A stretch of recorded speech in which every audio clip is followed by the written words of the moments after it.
Welcome back. I'm Ian Masters, and this is Background Briefing, available 24/7 at backgroundbriefing.org. And joining us now, Scott Horton, a professor at Columbia Law School and a contributing editor at Harper's in Legal Affairs and National Security. He serves on the American branch of the International Law Association and has represented a variety of journalists and whistleblowers. Welcome to Background Briefing, Scott Horton. Great to be with you, Ian. Well, thanks for joining us, Scott. And you just got back from the UK yesterday, where you were meeting with British intelligence officials, I assume former ones, or maybe not. But in any case, I take it that the buzz is that the human intelligence coming out of Russia is extraordinary, that there are high-level leaks coming out, and there's a lot of dissent within the highest ranks of the Russian military and the intelligence services. Is that accurate?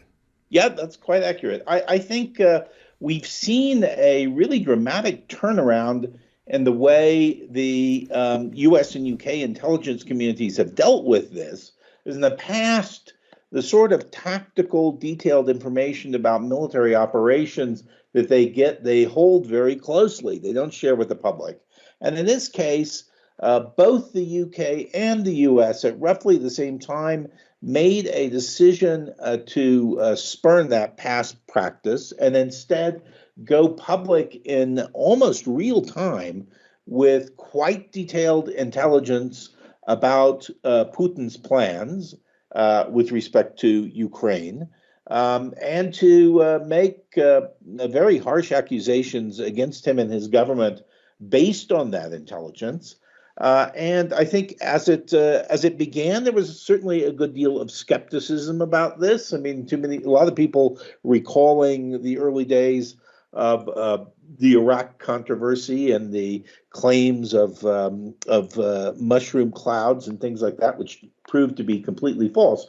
In this case, however, the intelligence they got proved to be extremely accurate, and this intelligence, beyond what was shared with the public, we now understand that quite detailed information was shared with other NATO leaders that was at the level of identifying Russian military units, listing the commanders of each unit, describing their immediate objectives in case of their deployment.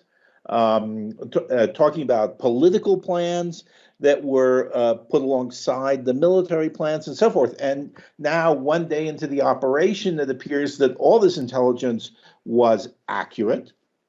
And so I think the follow-up question has been, so what's the source of this intelligence? And I would say, based on everything I've been able to gather, I don't think it was just picking up signals or communications. So I think we're talking about what is most likely a very high-level human intelligence source, both within the Russian military and within Russian intelligence. It has to be on both sides here. What's motivating this, I would say, it's a hypothesis, of course.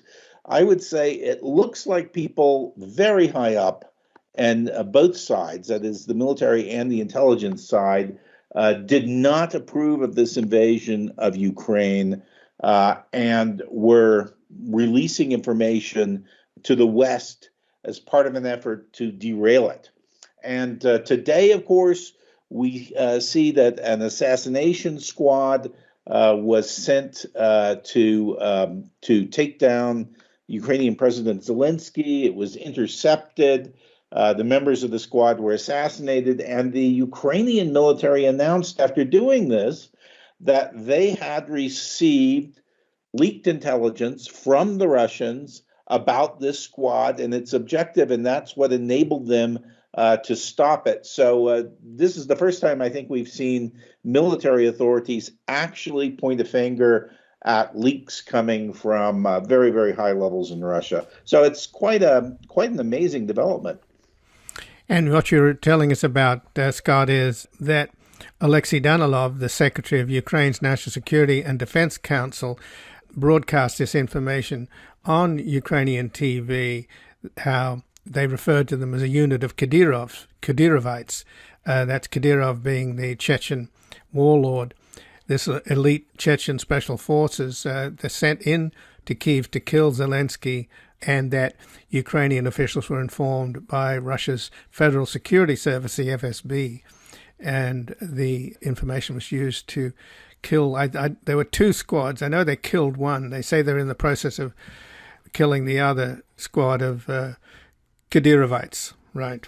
But I think the point is, Scott, just in terms of the history of political assassinations, these Chechens, Kadyrov's Chechens, have been Putin's favorite tool of political assassination.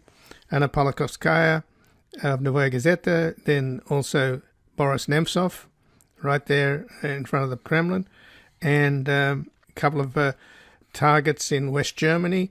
They captured some of the Chechen hit squad then.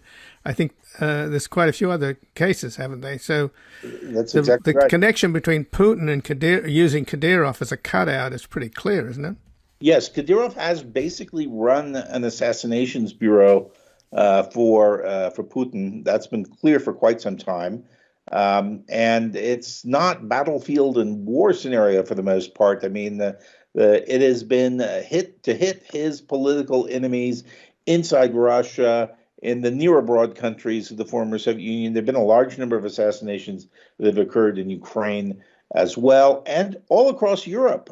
So some of the cases you listed, there's evidence of Chechen assassins being active in the UK, in Sweden, in Norway, and many, many other countries. So this is a big operation of his.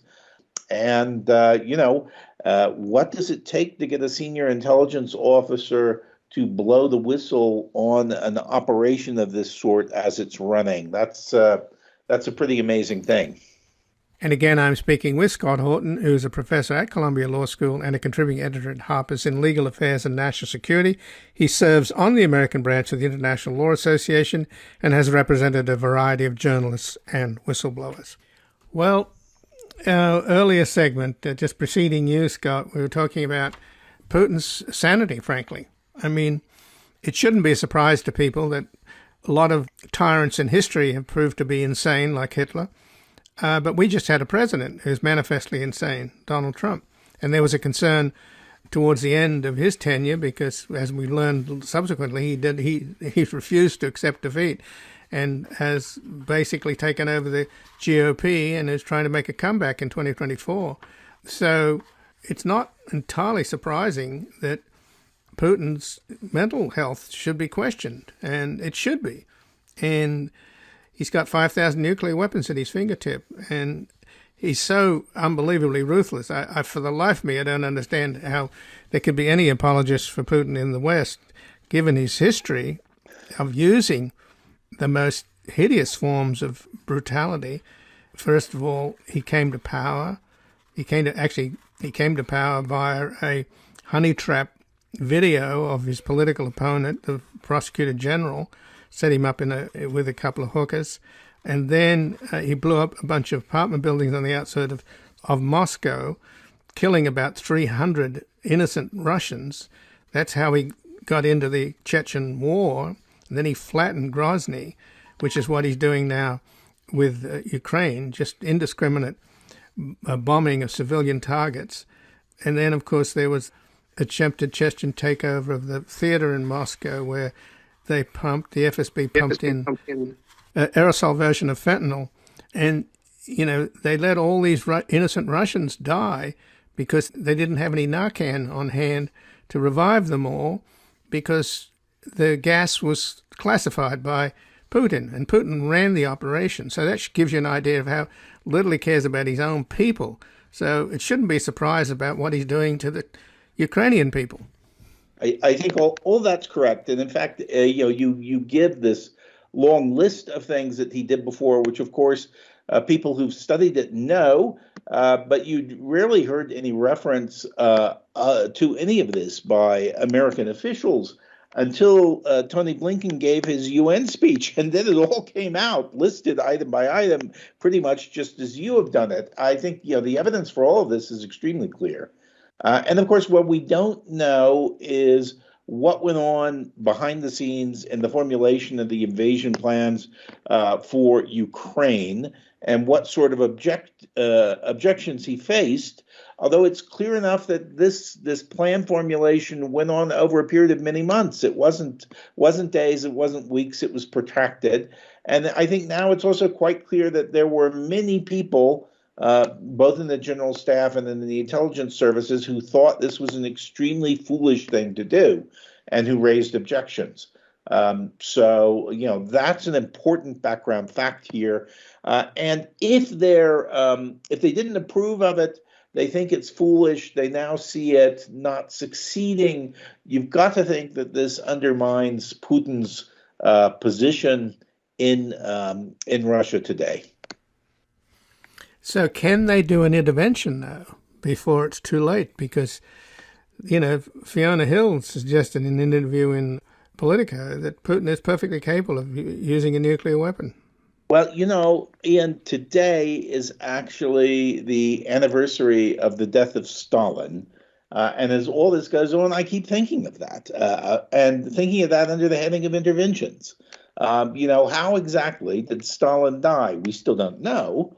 But we know that there was a small group of intimates who all mostly detested him around him at the time he died.